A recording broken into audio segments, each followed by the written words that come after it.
Your life experience, good or bad, is a gift when you share it with others.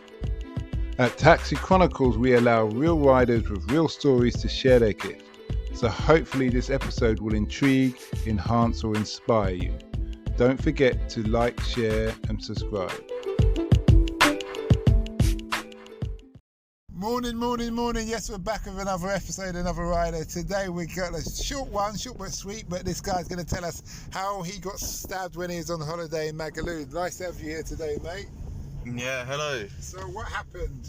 So basically, I was in Magualie. My friend got jumped, and like we all came around the corner. We all got into a fight. Whatever else it happened, and some girl came up to me, and I was like, "Oh, well, I can't really you know what I mean? You don't want to fight a girl."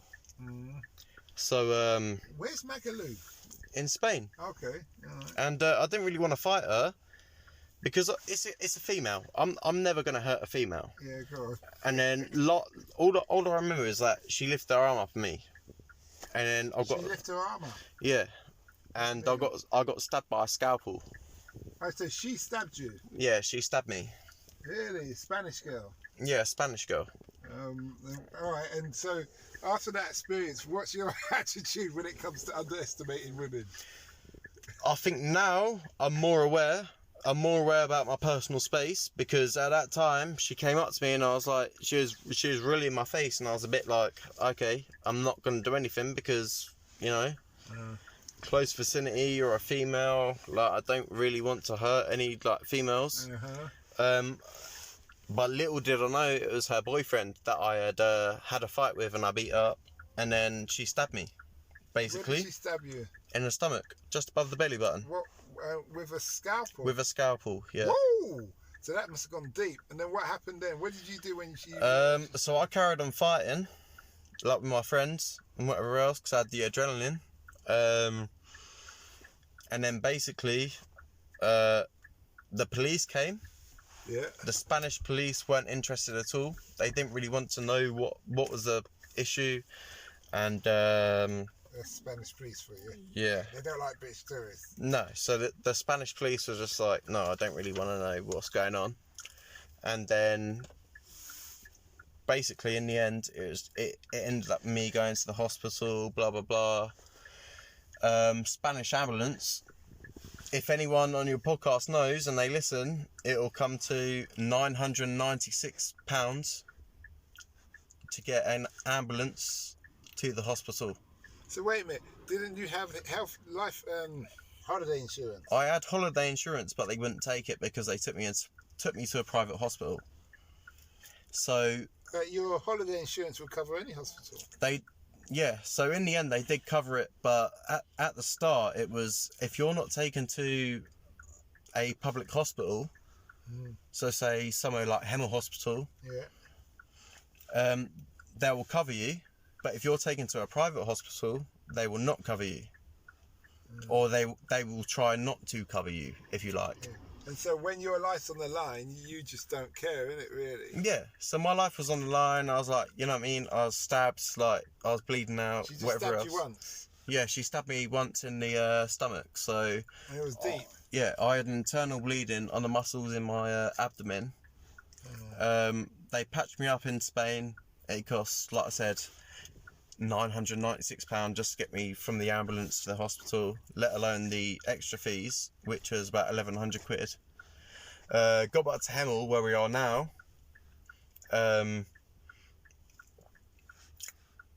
dad took me to Watford Hospital, and they rushed me to the clinical unit. And I was like, oh, you need to go to the emergency unit because we think that you have internal bleeding. Yep. And I mean, that's when I got patched up, and that's when they fully assessed me. Okay. And did you tell your insurance company not to pay them because because they didn't do their job properly? No, I mean, it's like the insurance was, you know, if you get hurt, you're meant to tell them straight away. But if you're stabbed, you know, how are you meant to tell them? So what, they didn't want to cover you on insurance? They didn't want to, but they had to. Really? What? Yeah. What insurance company is this? I couldn't tell you the actual name. It was like one of them ones where you go on, like, compare the market and you get Oh, But they didn't want to cover me. But when I rang them up and I explained the whole situation, I was like, right, okay, we understand that you couldn't call us in the moment and you couldn't tell us what had actually happened. So that was sort of what went on. So let me ask you something. I have to ask this because I believe in equal opportunities. Yeah. That woman stabbed you. Right.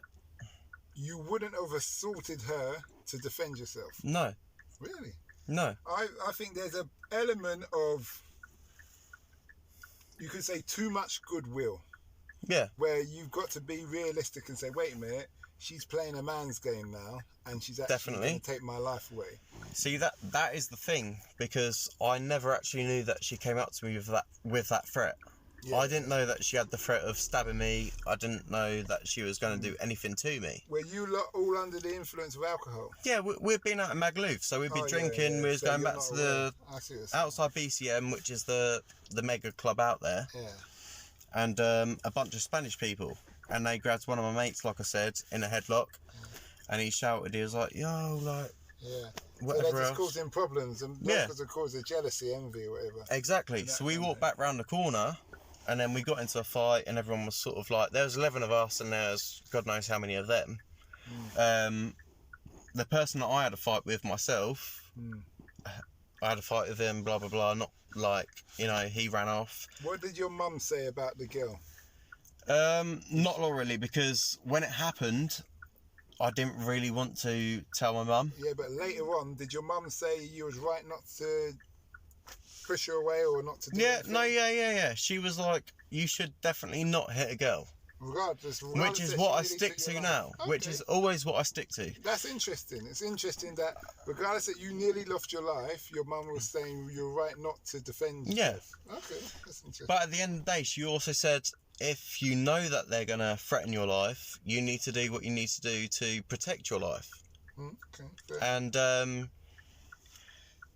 the end of the day, it's, you know, it's a hard one, because you don't know. In that situation, I didn't know that she was going to stab me, because you have the adrenaline and when you're fighting.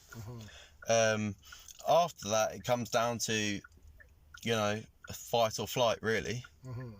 I suppose the moral of that story is don't get in those situations in the first place. No, definitely don't get in that situation, because it's not a nice situation. I mean, my friends were crying.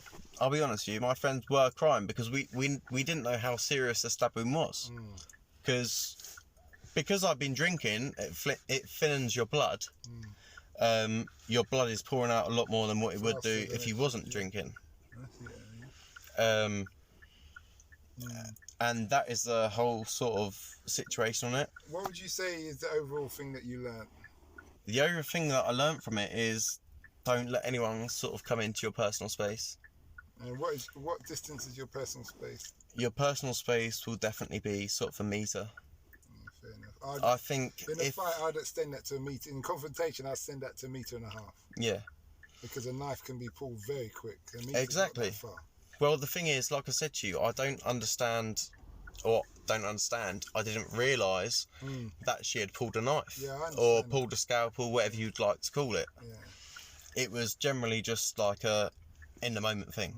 And imagine that, she's actually carrying that purposely. Yeah. That's not like a nail clipper or something. No. With their little hook on the end or something. That's no, definitely. You carry, unless she's a surgeon. Yeah, which she obviously wasn't. She was. I mean, I was 21 at the time in which this happened, and they must have been about 19, 20.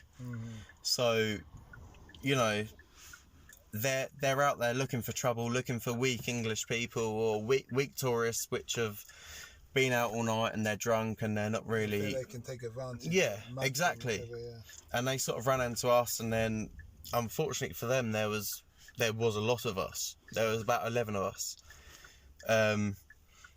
But yeah, at the end. Did they end up running off or anything? Yeah. So basically, what happened is it was in the street. So there's a lot of bins, like recycle bins, which they could pick bottles out of.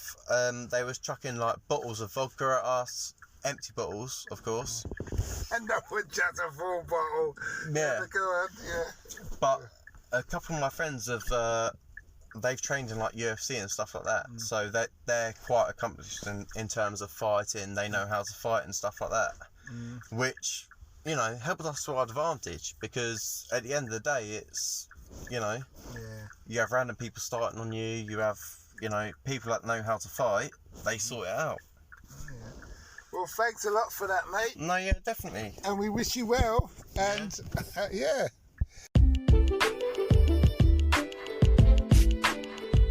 We hope you liked that Taxi Chronicles interview. Don't forget to share and subscribe to get the latest episode.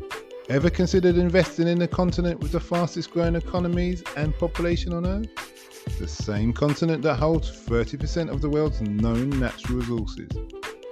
Listen to our sister podcast, Africa Investor Stories, where you hear real investors with real stories from around the world share their experience of investing in Africa. We post Monday and Thursday at 10 a.m. British Standard Time.